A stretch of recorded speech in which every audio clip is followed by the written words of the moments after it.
இங்கே வந்து ஒரு தொகையல் இது சாதத்தோட பிசைஞ்சு நம்ம சாப்பிடலாம். அப்படி இல்லை அப்படின்னா இது வந்து கொஞ்சம் பொடியாக இருந்ததுன்னா இது வந்து நீங்கள் இட்லி தோசைக்கு தொட்டுன்னு சாப்பிட்லாம். என்னது இது பார்க்கலாமா வாங்க. வணக்கம், நான் பார்த்தேன் சமைத்தேன் என்ன பொண்ணு. இன்றைக்கி வந்து நீங்கள் இது வரைக்கும் பார்த்துருக்க மாட்டேன், இது வரைக்கும் கேட்டிருக்க மாட்டேன். அது மாதிரி ஒரு புதுசான ஒரு தொகையல் ஒன்று பண்ணலாம். சட்னின்னு சொல்கிறதுனா சொல்லிக்கலாம், இல்லைன்னா தொகையல்னு சொல்கிறதுனால சொல்லிக்கலாம். இதை சாதத்தோடு சேர்த்து பிசைஞ்சு சாப்பிட்றதுக்கு ரொம்ப நல்லாயிருக்கும். இது வந்து டேஸ்ட்டு மாத்திரம் இல்லை, உடம்புக்கு ரொம்ப ரொம்ப நல்லது. என்னெல்லாம் இதுக்கு போடணும்னு நம்ம டக்குன்னு பார்த்துடலாம். இதுக்கு வந்து இந்த கப்பு காமிக்கிறேன் பாருங்க.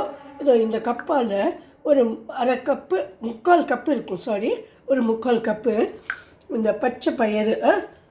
இந்த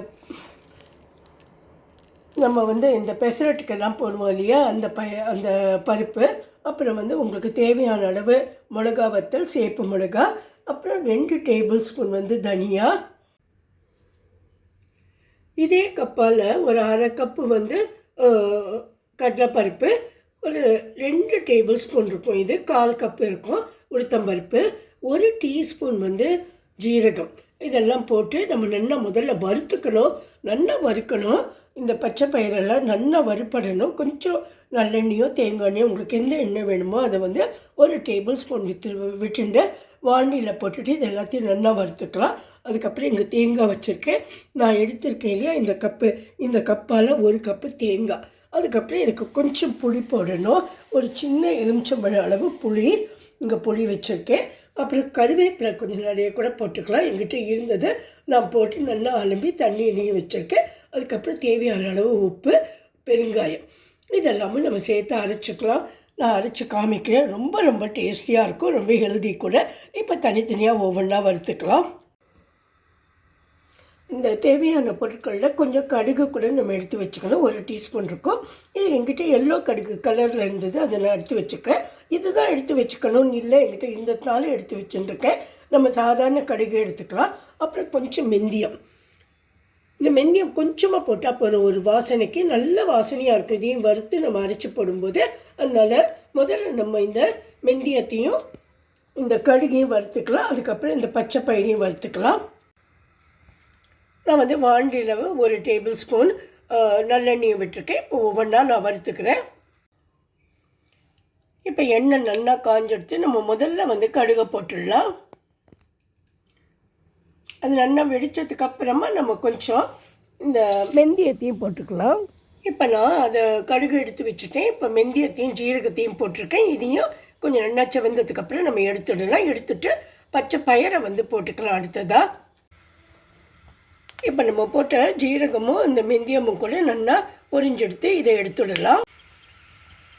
இந்த பச்சை பயிரை நான் வந்து போட்டிருக்கேன். இது வந்து நல்லா செவக்க வறுக்கணும். வறுத்துட்டு நம்ம எடுத்து வச்சுட்டு அடுத்ததாக கடலைப்பருப்பையும் உளுத்தம்பருப்பையும் சேர்ந்தே போட்டுடலாம். இது கொஞ்சம் ஒரு 2-3 மினிட்ஸ் நல்லா வறுக்கணும். நான் வறுத்துடுறேன்.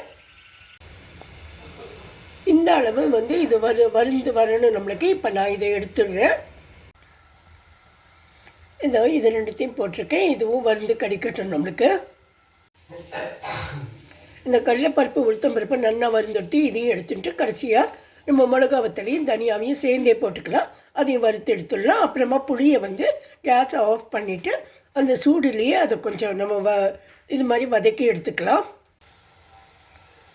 இதுவும் நல்லா வறுந்துட்டு நம்ம அப்புறமா புளி, கருவேப்பிலை இது 2த்தையும் போட்டுட்டு லேசாக சூடு பண்ணிவிட்டு இதோட போட்டுட்டு அப்புறம் கொஞ்சம் எல்லாம் ஆறின அப்புறமா அது கூட உப்பு, பெருங்காயம் இது 2த்தையும் போட்டு அரைச்சின்னு வந்துடலாம். தேங்காயும் போட்டு தேங்காயை வறுக்கணுங்கிற அவசியம் இல்லை, உங்களுக்கு வேணும்னா நீங்கள் வதக்கிக்கலாம். ஆனால் நான் அப்படியே தான் போட போகிறேன். இப்போ நம்ம வந்து வறுத்து வச்சது எல்லாமே நல்லா சூடாக எடுத்து இது கொஞ்சம் கொஞ்சமாக போட்டு நம்ம அரைச்சின்னு வந்துடலாம் மிக்சியில். நான் வந்து 2-3 ஈடாக போடுறேன், என்ன சின்ன மிக்சி தான் எடுத்திருக்கேன். கொஞ்சம் தண்ணி வேணாலும் நீங்கள் விட்டுக்கலாம். இப்படி பொடி பண்ணினாப்பில் முதல்ல பொடி பண்ணிக்கலாம். அதுக்கப்புறம் எல்லாத்தையும் சேர்த்து கொஞ்சம் தண்ணியை விட்டு நம்ம எவ்வளோ வாகா வேணுமோ அப்படி வந்து அரைச்சிக்கலாம். இந்த கன்சிஸ்டன்சியில் இருந்தால் போதும். சுடு சாதத்தோடு போட்டு கொஞ்சம் நல்லெண்ணெய் விட்டுட்டு இதையும் தொட்டு சாப்பிட்டா ரொம்ப ரொம்ப ஜோராக இருக்கும். இதையே நான் கொஞ்சம் டேஸ்ட் பண்ணி பார்த்தேன், அவ்வளோ நல்லா இருக்குது. கொஞ்சம் ஸ்பைசியாக இருக்குது, கொஞ்சம் சிட்டுன்னு இருக்குது காரம், ஆனால் ரொம்ப ரொம்ப டேஸ்டியாக இருக்குது. நான் சொன்ன மாதிரி அதை நீங்கள் சாதத்தோடு சாப்பிடலாம். இல்லை வந்து கொஞ்சம் பொடி மாதிரி நம்ம மிளகா அப்படிலாம் போட்டுக்கிற மாதிரி கொஞ்சம் எண்ணெயும் விட்டு இட்லி தோசையும் கலந்து சாப்பிடலாம். அந்தளவு காரம் இருக்குது. ரொம்பவே நல்லாயிருக்கும். நீங்களும் ஒரு தடவை ட்ரை பண்ணி பாருங்க. Thank you friends. நான் இப்போ இன்றைக்கி என்ன நான் சமைச்சேங்கிறத உங்களுக்கு காமிக்கிறேன். ரைஸ் வச்சுருக்கேன், பீட்ரூட் கறி வச்சுருக்கேன், அவியல் பண்ணியிருக்கேன், தொகையல், சாலட். இதில் எல்லா கலரும் இருக்குது. நல்ல ஹெல்த்தியான நியூட்ரிஷியஸான ஃபுட்டு தான். Thank you friends. Have a great day. God bless you. Thank you.